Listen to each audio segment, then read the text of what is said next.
I'm here today with John Donovan. John's someone I met when we were both in Davos a few months ago, and we had occasion to be at a lunch together. And John, I was intrigued by your career and the seat you have at the table today. There are so many things I wanted to ask you that day. We ran out of time, so here I have you handcuffed so I can get more questions in. But I start first with the experience where I came to know of you, which is when you were running AT&T Communications. And I thought that was an amazing seat you had because you had the unbelievable challenge of guiding and leading an organization where your legacy profit engine was structurally declining, but you still had to fund the future. And at the same time, you and maybe one or two others were basically the backbone for the whole internet. What an amazing juggling act you had to pull off there. And I'd love to hear insights into how you thought about the different dynamics going on there. Billing model, financial structure changing under your feet, enormous infrastructure expenses necessary to keep up with the changing demand, creating a new revenue stream, a billing model from scratch, while keeping all of this going while you have enormous headcount that has to come down. At the same time, you have to make all this new CapEx. How did you do it all? Fortunately, we had a great set of patient customers, an amazing talent pool from which to draw, which included AT&T Labs, the former Bell Labs, during the Alcatel-Lucent separation, separated into kind of hardware, and we got the software and services people, which positioned us extremely well for the transition. But I there's two things that you can learn about me, Jim. The first one is, I always try to characterize the moment of where we are historically, so people can really understand the gravity of the work that they do. And part of that is so people can feel appreciated. And part of it is to realize how advanced and important the work they do is. And so I want to thank you because so few people recognize that in telecommunications, you have to innovate at the pace that is almost unparalleled by any company on the planet to stay flat to slightly growing. And what influence did you have, John, over what Bell Labs, AT&T Labs was working on to be the engine to drive that innovation from hard copper wire to fiber optics to the cloud to mobile infrastructure?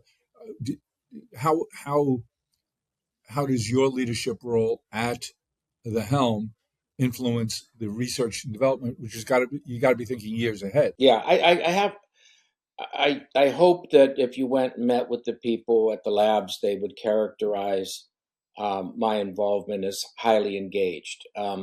What I tried to do is bring this bring the rubber down to the road from the sky, right? You really try to see, okay, where are things heading? Where do customers want us to be? Where does the efficiency need to be? And then, really to try to find the intersection of where customers and revenue are with where invention is. I used to describe innovation is an invention that's consummated with a customer acceptance. And the difference between invention and innovation was really the critical component. That's where sort of research and development come together. I know we always think in terms of R&D. I used to describe capital R, small d, capital R. The whole idea is not to invent things, but to innovate in a way that you could pull things together for customers that they say, that's just what I need, just when I need it. So you come back and say, what is the hardest part? The hardest part is not picking the next technology, it's picking the timing. Because if you're too early, you've squandered capital and you're not taking advantage of Moore's law. So if you launch early, you're giving up 1.5% per month advantage to the people behind you who are picking their timing right. If you're too late, the customers move out with somebody else. And so picking the window is really the challenge in technology, not necessarily picking the technology. I had a friend who was a great investment banker and was in love with technology in the earliest days of the internet. His name was Bob Lesson. I said, Bob, I love your ideas, and I'm writing them down, and I'm going to bet on them 2 years from now. Yeah, yeah. I think every great technologist does that. I think if you were to look, you know, the definition of a great technologist is right but early. So So when, as you built this infrastructure, which became the backbone of the internet, did you fully capture the value of that? Is that hidden in that enormous set of changes that happened over that decade or more at AT&T? no, I think there's a geographic dimension to networking that is that prohibits from being um, eh, like as productive as applications are. When the application space allows you geographic independence, the market share tends to follow a principle of winner takes all, and so the traditional idea of the Herfindahl index, where industries organize around 40% for the top player, 30% for the second, 10 for the third, and then the rest is the long tail. That's where mature industries tend to mature when they're centered around um, atoms. When they're centered around bits and they're independent of geography, it tends to be 90% for the first, 90 for the second, and one for the long tail. And so, when you have a business that's geographically grounded, um, then you tend to follow the more of the Herfindahl index. So, yeah, I don't think we fully captured the value of it, but I'm proud of the fact that we, enabled some of the most dramatic changes in mankind's history in ways that resonate with you know everybody's a good shopper now. Everybody has everything they need to know at the end of their fingertips. So a lot of those things became great equalizers, I think. Yeah, when you think of the value creation that happened on your rails, whether it's Amazon, as you mentioned, or Google or Netflix, none of that would have happened if there wasn't a technological underpinning at a very reasonable cost enabling it. Right, that's exactly right. Yeah, in networking, you don't get the opportunity to go Control Alt Delete. Having been in a utility business and transformed it so magically while keeping all those plates spinning, now you're very conversant with the new utility layer that we're all wrestling to understand and be better at, which is the cybersecurity layer. With your work at Palo Alto Networks, have a front row seat to what's going on there.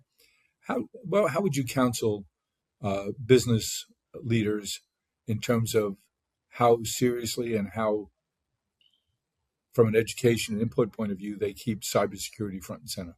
Yeah, I think for each level of management, there's like an enormous responsibility for a strong cyber defense posture. For a board, I think that there should be a security committee of the board, and it should be on a par with compensation committee, audit committee, um, because the board has to have a rhythm and a calendar where they're looking at things on a very consistent basis with a consistent framework. When you get into senior management, I think it's a function of ensuring that the people you get who run these things are world class, that you're funded for success, that's appropriate for your industries. Obviously, certain industries are going to be more more at risk than others. And you go all the way down to frontline workers. The best cyber defense is your people, not engaging in things like phishing attacks and all that. And so I think we've been for roughly a decade and a half deeply engaged in cyber warfare. There's three types of cyber. The way I would categorize it, there's sort of cyber vandalism um, that comes and goes in vogue, and then you have organized cyber crime, um, and like malware attacks and ransomware, and then you have nation state activity. And I think every organization has to realize that those things are going on, and if they're not at risk of a nation state sort of activity, because some of that stuff's just industrial espionage, just you know trying to have your national champions do better. um, I think defense against all three is important, but in the last 15 years, it's moved from left to right. It used to be predominantly vandalism, and now it's predominantly nation state activity. So the degree of sophistication over the last 15 years was like watching a brilliant child move from an overachieving elementary school student to a great high schooler, and suddenly they're now at a PhD level, and so I think defense has to have the same sort of capability and competency. And I feel very fortunate that some of the world's um, best minds are engaged in this. And I think there's just an extremely healthy um, and vibrant venture investment in cyber, so that we always have 1,000+ companies working on everything that's new. And then once those things get really proven out, there's been a really healthy exit for some of these companies to get acquired by some of the larger players who have very large platforms. And so I think it's one of the healthiest industries, and I think it's absolutely essential that it remains a healthy industry, properly funded, properly innovated, to attract the attention of the great people that is necessary to stay ahead of our adversaries or the criminal element. Let's make this the best spring ever. Sweeten any day with rich baklava, chocolate delights, and other treats to share with the people you love most. Sounds to me like you think we have a good balance of a national defense industry, government leadership, and a healthy entrepreneurial free market business community, all working in the same direction. It sounds to me like you think we have the right blend. In cyber, I think that's true. I think by its very nature, it's more collaborative and maybe a little less competitive, because defense, when you have breaches, particularly now, because I heard a clever phrase, they're not breaking in, they're logging in. It really requires that people inform one another of what's new and dynamic. I mean, nobody wants to beat the competition at the expense of, an American iconic company getting compromised or something like that. John, we've seen an interesting dynamic play out here over the last few weeks, which is the power of big tech versus the power of government. And you had a little kerfuffle between the Department of War and Anthropic over the terms of use of a software product. That raises a whole other set of questions that I think is really interesting, and I don't know that we've ever seen anything like it before. Yeah, you know, I think that things like that are probably have precedence, but the nature of a kerfuffle with the defense industrial base and the Department of War is probably not newsworthy.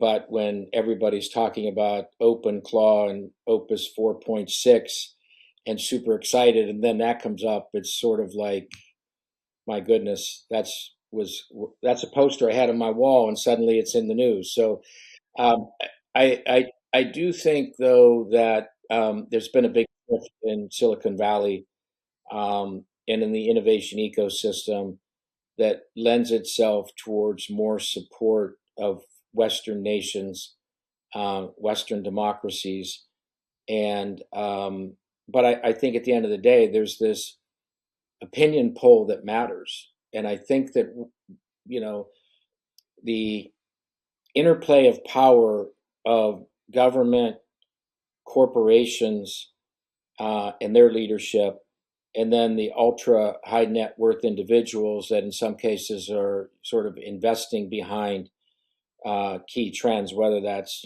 giant hedge funds or high net worth individuals. They have influence as well. And I think what all three are trying to do is figure out what's the will of the people. If you're a corporate executive and you're standing firm against something, or you're standing firm for something, you're doing calculus in your head that that's the right thing to do, and you have to balance for all of your stakeholders. So nobody's going to say, "Hey, all else being equal, I don't care about my employees," or "Let me do this, raise prices because I can," and then suddenly they start to erode where customer loyalty's fallen off, and they're starting to look at as usurious, and tension builds. And so I think everybody's trying to get that balance right. And I think anytime the balance is wrong, power shifts, and it can shift between them because it's a question of reading people. I think probably the most complicated one is reading, as a corporate executive, you're reading, your employees, you're reading your customers, and then you're reading your shareholders, and sometimes those things conflict. There's really hard calls, and then you have to have the conviction to stick with it, but then adapt when you're wrong. That's tricky when you're a government official. You're just constantly doing polling, right? And you're polling one constituent, and you're putting your messaging against it. So in some respects, that's a hard job. I don't want to say that, but as far as balancing con- conflicting opinions, I think it's a little more straightforward.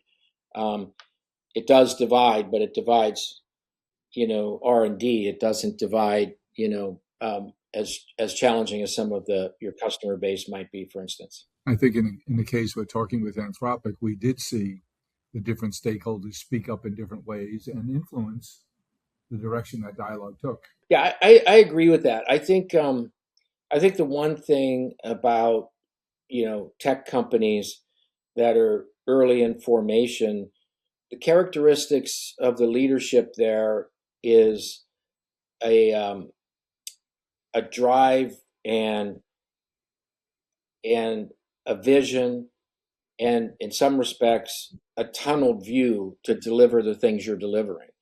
So oftentimes you find that these folks are maturing and learning on the job. And when you get some of these really complicated issues that our tech industry has had to juggle with Europe and privacy and election interference, you go down a very long list of things. And now it's not just the use of the technology, but you also, I think that I read recently that 40% of all data centers that are under review are being contested by activists, and roughly a quarter of those have been canceled. So even building your infrastructure these days is not as easy. It used to be a lot of competition for where an automotive manufacturer's next factory is, but now I think citizens are much more engaged, and I think that's a function of where we started. This is information flow is now so fast, so thorough. It can be consumed digitally, it can be consumed by words, by voice, by video. People are learning faster, learning more, and generally more active in rendering their opinions. So just more things to sort through. And as we saw through things, we were chatting during a period of intensity in the Middle East with the Iran situation going on. I just find myself thinking, I don't know enough about space and the role it'll play in the future. You've had to know a lot about it because of the cybersecurity aspects of it, because of the communications aspect of it. But it seems to me that an Elon Musk, who's been fascinated by space for a long time, Jeff Bezos, who's been fascinated for a long time, spending gobs of money to be early and best at outer space. And you have Elon talking about building data centers in the sky that are solar powered.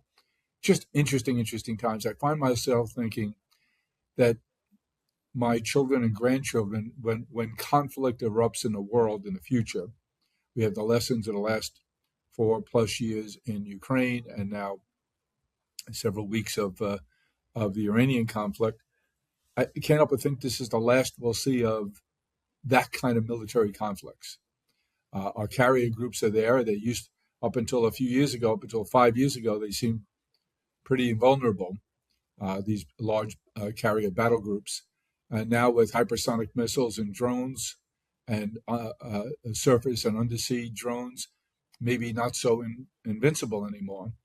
And I wonder, when will some of this activity move to space?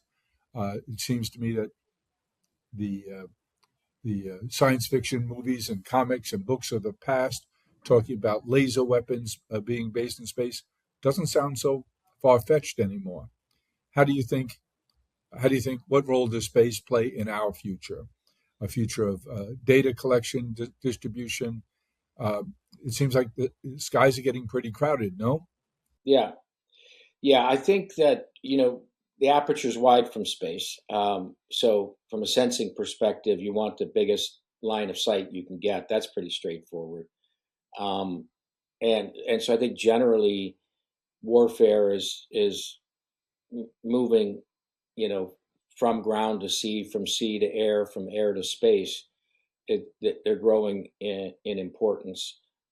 Um, the technological trends, I think, are in favor of smaller, cheaper, more volume, and but at the end of the day, if you're going to project power, an aircraft carrier off a coast is a pretty good negotiating tool. Um, so there's a portfolio shift underway for sure, but you know, diplomacy requires projection of power. The nature of where the United States, for instance, sits in the world, projection is part of the formula. Cyber is increasingly important. If you look at several of the recent events, cyber has become important. But if I were to kind of look at the big trends, I think 21st century security really is about deterrence. And in having the technology to deter is the best thing you can do.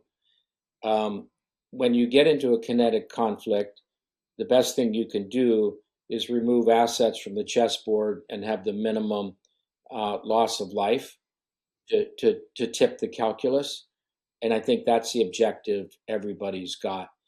But generally speaking, when I retired from operations 6 years ago, I decided I was going to spend little to no time in the industry that was so good to me and take everything that I had and apply it towards a recognition that the world was separating a little bit east and west, and national security was going to grow in its importance. And said simply, the world is dangerous and probably getting worse. That's not the last 12 months for me. That was a decision I made 6 years ago. The second thing is, as part of that, there are 6 or 7 technologies where the West must win. Um, and the reason that we have to win, and I'll describe it as a race, is that legislation and regulation move much slower than normative behaviors in an industry. So whoever gets there first creates the normative behaviors. If the internet had been invented in Russia or China, it would probably work very differently than the way it did as a result of it being much more Western based. And so there's some key technologies there, and I've tried to invest and be part of those. And then in the third area that I spend my time is just reindustrialization. I think we're going into a cycle over the next couple decades um, where a lot of our roads and bridges, power, there's a lot of industries that don't know how to grow because they haven't grown for quite some time. And then you hit an erosion point where it's time for those industries to re-engage. So advanced manufacturing, applying those key technologies um, either to rebuilding the infrastructure of the U.S. or defending the West. And that's kind of how I think and organize my time right now. And Jeff Bezos out raising $100 billion to take his expertise and his knowledge about AI and robotics and saying we're going to use that $100 billion to buy industries that will modernize and give them a distinct advantage and create real value. Is that something you'd be investing in? he's one of many, many, many who think that way. And I would guess that if he and I were to sit down, we'd probably come to a similar set of conclusions. I don't invest in other people's work. I invest behind my own work. So my investment strategy really involves, engaging with people so that I can stay close to things and I can take expertise from one and add it to another. So you invest where you think you have some value added beyond the actual dollars. Oh yeah, yeah, yeah. I don't really write checks where I'm not needed. Uh, and and so that's allowed me to stay fresh and current. Only the mirror tells me my age. I don't look at anything else, and I don't really look in the mirror either. So it's only when I get on Zoom videos where the projection comes out that I actually realize my age. But I'm trying to take what I know, which augments with some of the brand new technologies, and help people navigate to win. So my investment strategy is find the space, find a great person in that space, and help them win. And it's proven to create more demand than I can possibly manage. But it's a very fulfilling life because you're sort of moving from player on the field to coach, and I'm really enjoying it. And the portfolio phase of life is fun, and I've had to learn about physics and the history of war, and so I'm doing things I've never done in my life before. Every book I pick up now is super interesting, and I'm not trying to kill time with it. I'm trying to learn things, and so going back to feeling like a high school or a college kid again has been really fun and rewarding for me. You use the term a portfolio approach. I hear that more and more, John. I think that's a great way to look at it because one of my pet peeves is you as a dean and most sought after board member would have an answer for this question. But I've had the privilege to serve on a handful of public company boards, including my own. But what I find is there are two different aspects to our responsibilities as board members. And the two big boxes are governance and strategy. Strategy includes capital allocation, talent, et cetera. And it seems it's too easy to fall into the habit of only checking the boxes on the compliance things and not leaving enough room and enough energy for the important work of strategy and capital allocation questions and interaction with your senior most leadership to make sure that you come to one mind on which way to go. It seems that too many boards fall into the compliance trap. Yeah, I don't disagree with that at all. I often have debate with large shareholders, governance teams around the validity of their research, which may have been true at one point. I think the governance model, though, Jim, is changing. I think more CEOs now are asking boards to help them with specific issues, to engage with management. And so there's the downside of maybe you get close to people and maybe that could cloud your judgment. I don't find that to be the case. I think a company's much better off with a board that is not only making sure that the governance stuff trains run on time and that things you know, get the right sort of rigor, but also if you're going to engage your board, you're probably going to get more diversity on the board if you have them engaged with some of your management on key issues. John, in that 6 years since you gave up the active operating role to focus on a portfolio, a collection of activities, how have you changed? What have you changed your mind about? The emotion and psychology of the shift. When you operate with power and you need influence, it changes dramatically, and you go through a period of time where you're impatient because, as the Bible says, when you say go, they go. When you say come, they come. Um, but that's not the way it works. And then it really kind of puts you back into the mode of how most people operate. You really need to influence people, not because your ideas have to carry the merit, take the time to explain things. I think that's been really healthy for me. I think there's a self discovery. My wife's description was great. You're a mountain lion trying to be a house cat, and it's not good for the lion, and it's not good for the house. So you should go find something to do. And I knew I didn't want to go back to operate because of the narrowness. I've done a lot of things in my life, and I wanted to take advantage of the breadth rather than to narrow it down. So that's been good. I'll project from my own experience, still chairing the 1-800-Flowers and the related companies. It seems to me like our slash my compact with the team members there has changed in the last couple of years. Uh, and by that I mean, we didn't say this, but there was a feeling that if you came to work and you did your job every day, very little could threaten whether or not you'd be able to continue in that role. And we had a lot of people who've been with us for a very long time. And now, as the world changes quicker and quicker, that compact isn't there anymore. And I think it's switched in the flowers companies to one of more of, look, we can't guarantee that things aren't going to change. They are going to change. And we can't tell you that changes in technology, AI, for example, aren't going to threaten your job. But what we can do is double down on investment in you and make sure we do everything we can to help you to learn new skills, to think of your job differently, to get different exposures, to give you the tools and the exposure to the education that'll help you to develop the new skills that are going to be necessary and ever evolving. As a focus group of one, I'm overwhelmed by how quickly this is all changing. And I would tell you from weekend correspondence this past weekend with different members of our AI team, asking you have to work with me on OpenClaw. I need to know how to build my own agents. You say, calm down. We got it. We got it. So I think what we've done as a company is said things are going to change. We can't protect you from that, but the best thing we can do is invest in your talents. With the workshops we run, we re-energized Fresh University to bring in teachers and run workshops and run programs to help people get up to speed. Because it seems to me that when people really do apply themselves and really try and learn the new skills, they feel like they have a superpower.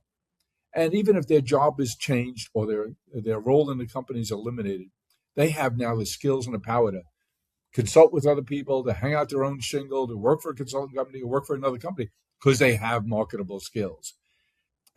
Am I generalizing beyond our small company to say that that's generally what's happening? That people can't guarantee that you'll be there forever if you just keep your head down and do your job, and that there needs to be an investment in talent, not in circumstance?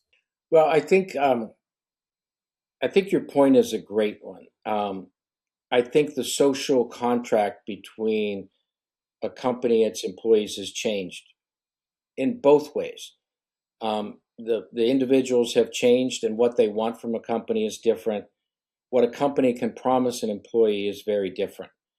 And so you look in that ground and say, okay, yes, you're 100% correct, Jim. Things are changing very quickly. But there's a part of it that's not changing.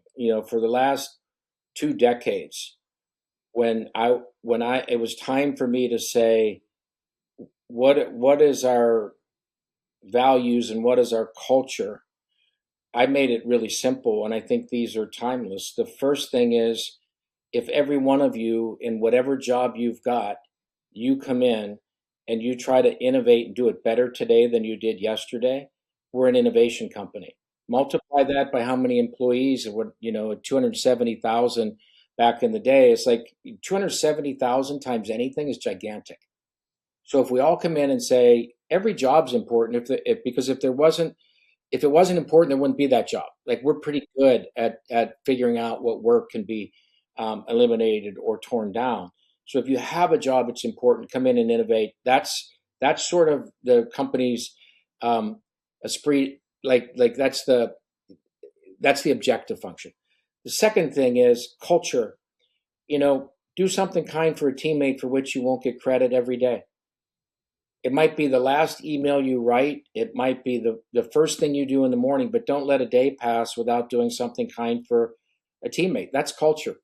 Like how many people can just start getting in the habit at the end of the day to send 3 emails of thank you of people that made their day easier, or work that they did that was passed down to them from someone else that was brilliant. And then all of a sudden it's like this culture, wow, this is a strong team. Not complicated. I actually told people, put a penny in your pocket, switch sides. If you get credit, you got to go back and do it again. Make sure you go home with it in the in the correct pocket. And the third thing, which relates very much to what you do, steal a little time from the company to get better every day. Whatever that is, pray, meditate, read, you know, take a course, whatever that is, to make yourself better. Because the best you is the best us.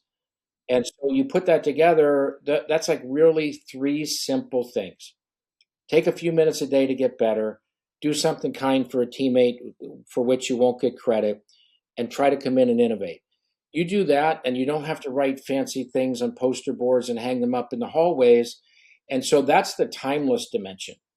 But but I'd be remiss not to say I totally agree with you that what were the rules of the road are no longer the rules of the road. And I think if we are openly communicating, we can build as strong a bond in this environment with less tenure. Final, John. What's on your list of things that get you excited now about what's coming in terms of new technologies?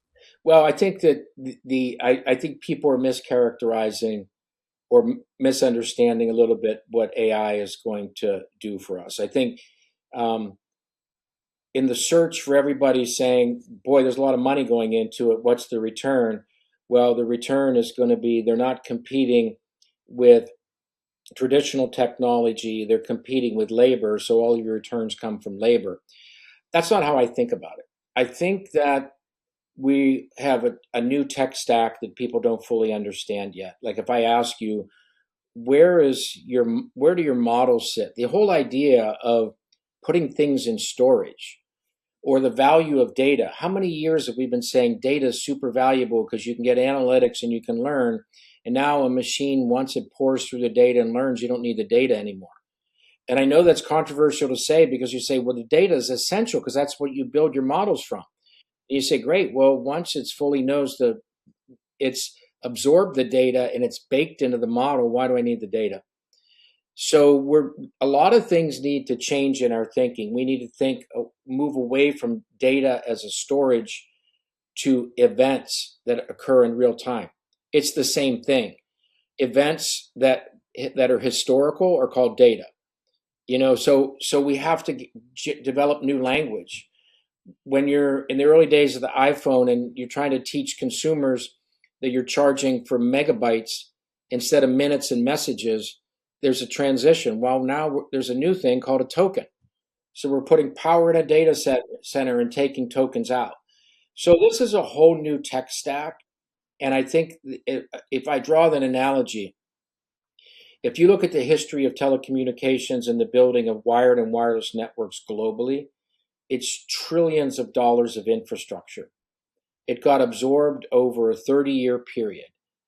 And about the same amount of money is trying to be ingested to transform the world in a time frame that's like 3 to 5 years. And all of the value went into the companies building the infrastructure. And I was a little worried, like, where's the balance point? Because the economy is not going to grow at a similar pace. And the balance point became SaaSmageddon when the software companies went down. And now you balance those two and you say, oh, okay, now these things seem to be getting a lot more aligned. So a $3 trillion industry goes down an average of 25 or 30%. And you have these other guys that are growing up that are having, half or three quarters of $1 trillion valuation. Now you're looking at the balance saying, I see. People have now figured out that we're going into this new build. So I'm an optimist. I'm super excited. I think we have so many parallels in history. I read white papers from people who told me the cloud was a really bad idea. I've read papers from people saying that conference calling is a skill that's permanent, that every company should build its foundation around. So I sort of have seen the resistance brigade, and I live by the credo that there's there's no economic policy, economic innovation that whose time has come that can be held back by an army. So you really can't stop it, um, and so we'll manage it. And I'll give you one last bit of optimism, Jim. When when we did the internet, when we did mobile, when we did social, we didn't invite social scientists, philosophers, theologians into the game. The AI boom has a lot of opinions out there by ethicists, people who are thoughtfully evaluating how to keep the humanity into it. And so we got a jump start on this one. And we're not going to get it perfect, but I think that we have a lot more people with a lot more views that are a lot more rounded. This time, we're having the right debates. And so we ought to feel good about that because those other things just launched into the world. We debated them, posthumously. Well, you're so wise, John. Thanks for sharing your time and your wisdom with us. So many things to unpack here, but I learned a lot just in our conversation. I'm forever grateful, John. Well, thank you, Jim, for having me. I've enjoyed it. And it's, um, hopefully we'll get a chance to do it again sometime. I hope so. John Donovan, thanks so much. Okay, thank you.